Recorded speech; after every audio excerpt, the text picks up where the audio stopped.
どうも皆さん、こんにちは。本日もですね、サブスタンス 3D 道場の時間がやってまいりました。本日はですね、アフターエフェクツのベータ版の機能をですね、ご紹介させていただきたいなと思うんですが、今ですね、現在、ベータ版バージョン26ってなってるんですけれど、こちらにですね、サブスタンスのマテリアルですね、SBSAR というマテリアルもですね、読み込み可能になったりとか、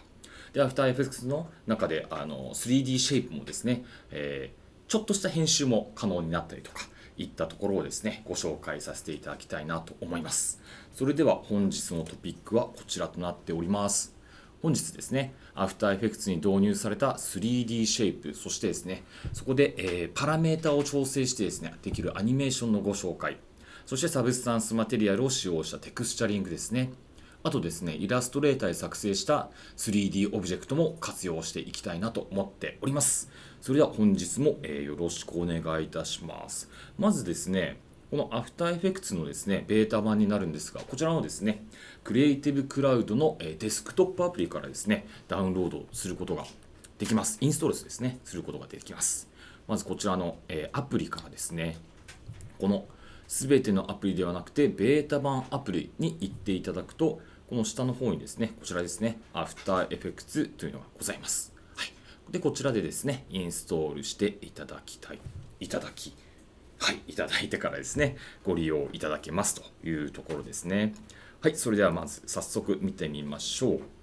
今回ですね、こちらかな。これで、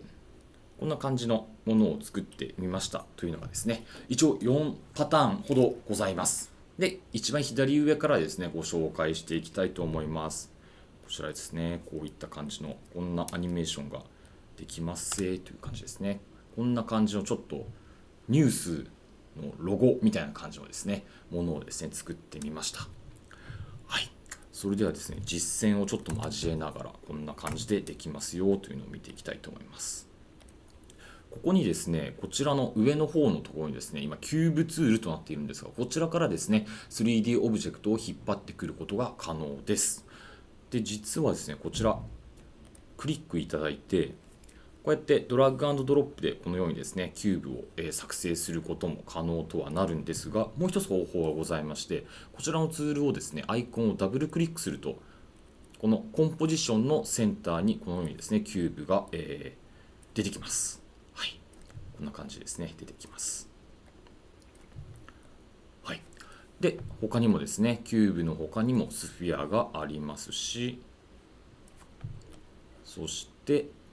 プレーンもございます。そんで、先ほどのドーナツ型のものですね、トーラスですね。そのドラッグドロップするときのメリットとしましては、このように、ですね、サイズをですね、この見ながら変更することができますね。右側のこちらにあります、ですね、パラメーターでですね、いろいろサイズを調整していくことももちろん可能でございます。で、あとコーンであったりとか、そして、シリンダーですね。はい。こんな風にですね、ありますね。で、ちょっとですね、機能的に少し面白いものがありますので、見ていけたらなと思います。はい、例えばコーンとかですね、こちらをこちらにですね、もちろん、レデュースっていう、演習ですね。演習もこのようにいじれるんですが、このですね、レベルオプションというところがございます。で、こちらをですね、上げていくと、ちゃんとですね、エッジに対してベベルをかけていくことができるんですね。はい、こんな感じですね。こちらはですね、キューブの方にもできます。キューブの方にも、ベベルがこうやってかけていくことは可能となります。ですので、単純なですね、モデルを作成する際は、こういったベベルを使ったりとか、そういった感じでですね、可能になります。またコーンですね。コーンはですね、トップレディアスとか、ここら辺がありますので、ちょっとそこをいじりますと、ベベルじゃなくて、すみません、トップの、こちらですね。こうやって、ですね、こうの方が分かりやすいですね。こんな感じで、トップが、エッジがですね、尖っていたり、平面になったりとか、はい、そういった感じのことも可能となります。で、それでベベルをこうやってかけていくことも可能です。で、ちょっともう一回ですね、シリンダーに戻りまして、あとですね、こういうふうに、シリンダーの場合はですね、スライスキャップスとか、そういったものもございます。こちら、コーンにもですね、トーラスツールにもございますが、これ何なのかと申し上げますと、スタートアングルをいじることによってですね、このように、ぐわぐわと、はい、こんな感じのですね、形状をですね、作成することが可能となるんですね。もちろんこちらですね、このようにタイマーのアイコンがついておりますので、アニメーションも簡単にできます。例えば、こうして、ここから、15フレで、こうやってなると。はい、そうするとこんな感じでですね、アニメーションをしていくことも可能となります。なんかこういうので多分、ちょっとしたモーショングラフィック的なものもですね、作れるのではないかなと思っております。はい、そしてトーラスですね。トーラスの方もこのようにですね、見ていきますと、もちろんレデュースはこうでして、で、パイプレデュースはですね、中の、そうですね、こういった感じですね。太さですね。パイプの太さですね。はい。で、スタートアングルをこのように変えたりして、はい。こんな感じですね。できますね。はい。ではですね、先ほどのなんかニュースのロゴみたいなものですが、どんな感じで作っていったのかと申し上げますと、例えばですね、こちらのシリンダーではなくトーラスツールで、はい、このようにですね、今ダブルクリックしておきました。で、こちらオリエンテーションをですね、90にしまして、で、レデュースを300くらいにしておきましょうかね。はい。こんな感じでとりあえずやっておきます。で、こちらをですね、例えば、3つ4つ、コントロール D で、複製しておきます。はい。で、こちら2番目のものを、例えば300からこのようにですね、ちょっと中のへりに沿って、3番目の方も、リングの、円周をですね、だんだん下げていきます。こうやって下げていきます。はい。で、そしてですね、スタートアングルもこのようにですね、変えていきます。例えばこんな感じとかですかね。で、スタートアングルもちょっと変えて、はい。で、エンドをこうやって変えたりして、で、こんな感じですかね。で、例えば、もうちょっとだけこういう風に変えたりして、いろいろですね、調整していって、お好みのですね、はい、形状をですね、作成していく感じですかね。はい。あとはですね、XYZ のアニメーションをですね、本当に適当に行うという感じですね。例えば、こんな感じで、こんな感じですかね。こうして、こうしてとか。で、こうして、これをちょっとイージングかけたりして、いい感じに見えるように、はい、していくのが。そうするとこんな感じで、はい。ちょっとそれっぽい感じにはなりますね。はい。こんな感じのですね、アニメーションもスムーズに行うことが可能となっております。でですね、もう3つくらい確かありましたね。そうですね。じゃあ次はですね、このカプセルマークのやつに行きましょうかね。こちらはチューブ。はい。こちらですね、こういう風な感じのアニメーションをですね、作成してみました。はい。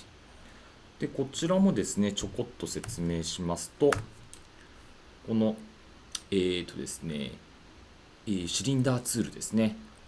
こちらはですね、私も全然アイディアが浮かばなかったので、海外のですね、チュートリアルを上げてる人のものを見てですね、パクらせていただきました。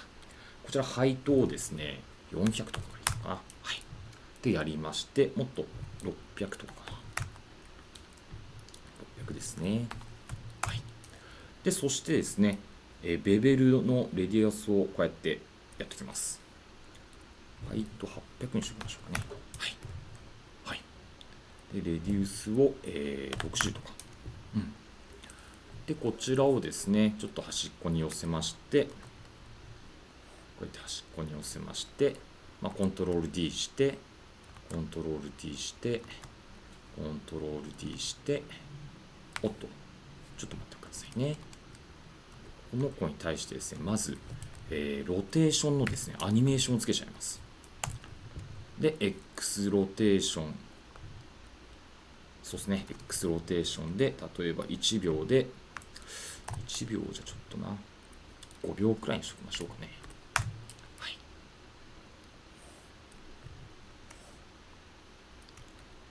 5秒で1回転とかにしましょうかね。はい、そうするとこんな感じですね。はい、でこちらをですねコントロール D してコントロール D して複製していきます。でこうやってこうやってこうやって、あとこのように、選択して、とりあえずこのくらいやっちゃいますね。そうすると、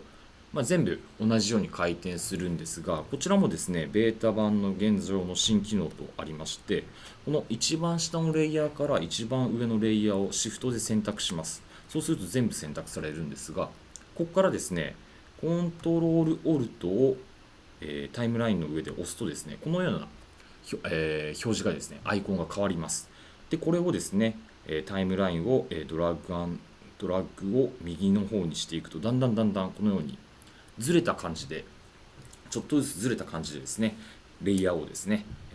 動かすことができます。そうするとですねこんな感じで、はい、こんな風なですね回転をですね簡単に作成することが可能となります。はい、でそしてですねじゃあちょっと、サブスタンスのマテリアルをですね割り当ててみたいと思います。例えばこちら一番端っこのこちらですね、この子にですねこのパラメーターをどんどん下に行きますと、こ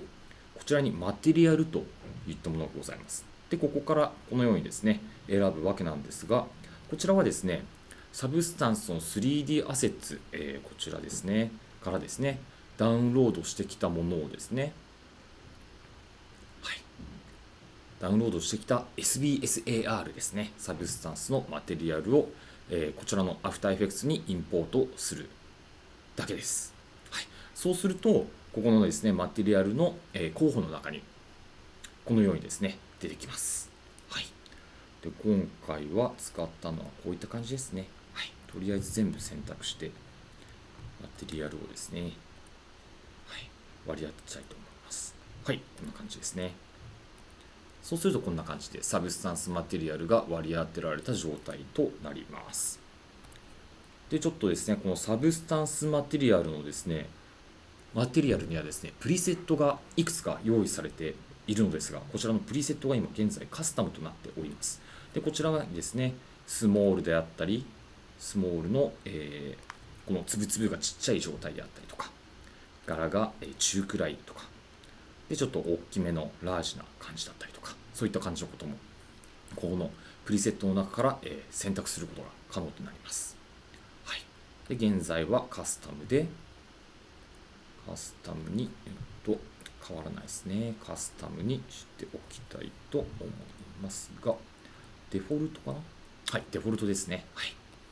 デフォルトにしておきますね。そしてですね、このちょっと、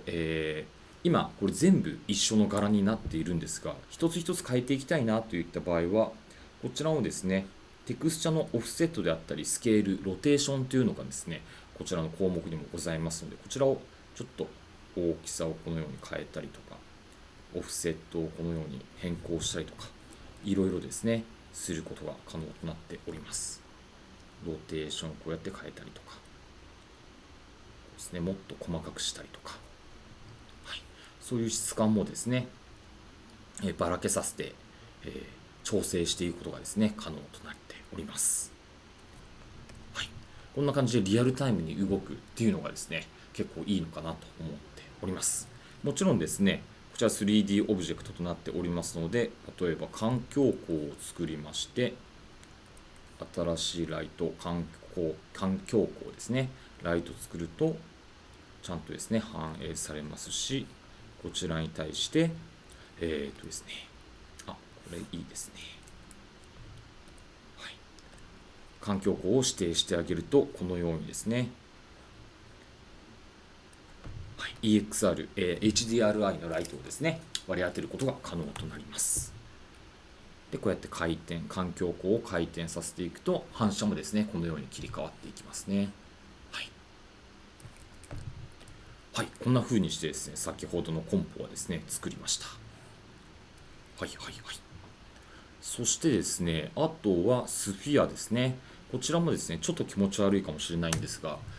卵のマテリアル SBSAR をですね、先ほどの 3D アセッツのサイトからダウンロードしてきて、ちょっと作ったものとなっております。こちらもですね、スケールの XY にですね、ウィグルを使用して、でそれを先ほどの、コントロールオルトを押しながら、ちょっとずらしていったっていう感じですね。はい、そうすると、こんな感じの、アニメーションもですね、コンポジットもですね、簡単に行うことが可能でございます。カメラをちょっと動かしたりすると、こんな感じだったりとか、はいはいはい、こんな風な感じですね。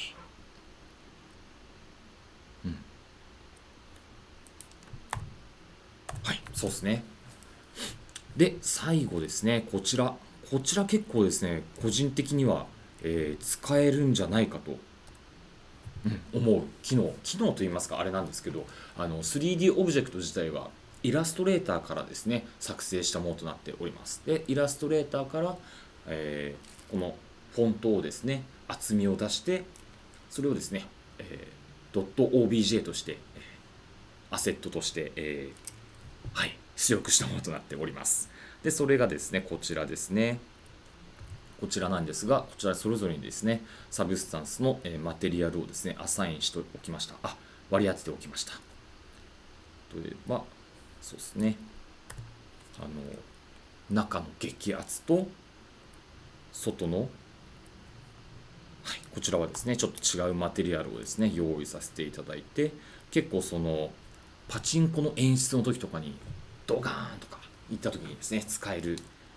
のかなと思いながら作ってみました。ただちょっとですね、こちら、本当は奥側からこの激圧の文字が手前にドンと来て、カメラブレて、ちょっとパーティクルパーンっていう演出をしようと思ったんですが、結構、なんていうんですかね、バグといいますか、変なエラーがどんどん発生してしまったりして、ちょっとですね、これは時間がないぞといったところで諦めたものとなっております。ですが、ベータというのがですね、外れたりする暁には、そういうのもですね、ちゃんとうまく行えるようになっていると思いますので、はい、その時はですね、またそういったアニメーションを作っていきたいと思います。で、こちらがですね、ポイントライトをここに用意しているんですが、このような感じですね。ちょっとポイントライトを移動すると、ちゃんと劇のところにですね、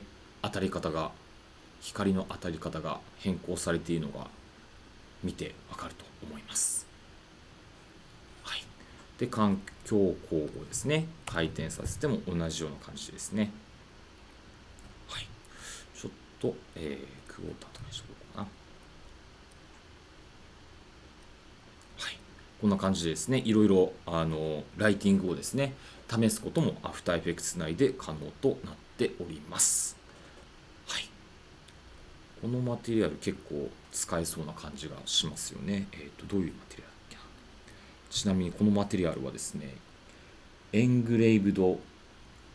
アンシエントゴールド、エングレイブドアンシエントゴールド SBSAR。ちょっと検索してみましょう。エングレイブドで検索すると、こちらですね。こちらのマテリアルですね。はい。そうか、こちらも結構プリセットがありますので、ちょっとハーフサイズで見ながら、プリセットがコッパーとか、結構いろいろあるんで、いろいろ使えますね。はいはいはいはい。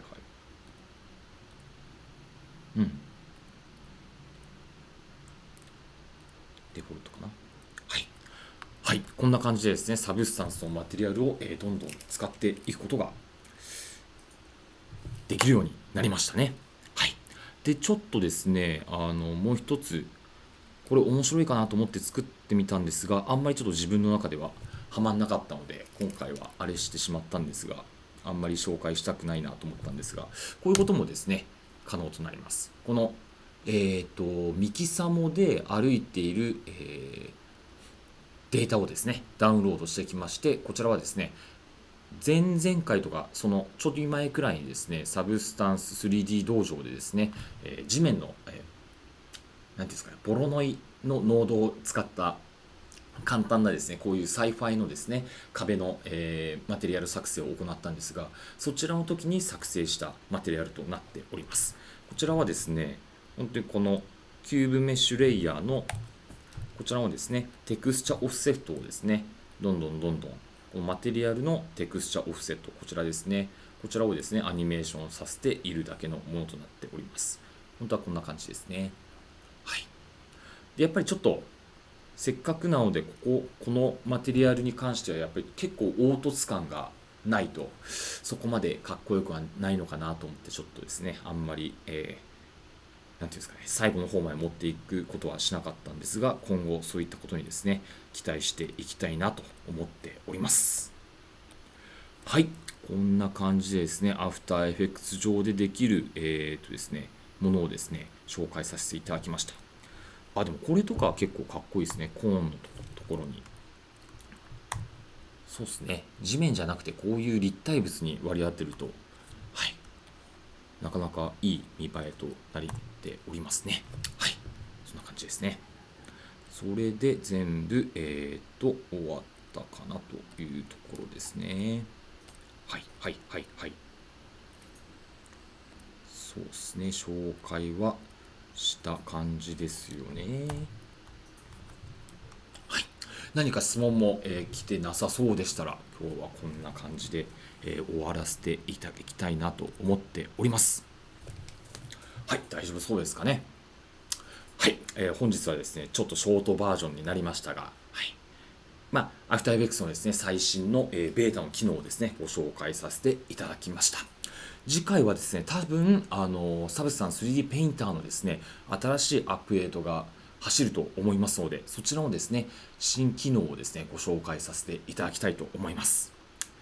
はい。来年じゃないですね。来月ですね、もう12月となりますが、体調を崩さないように頑張って乗り越えていきましょう。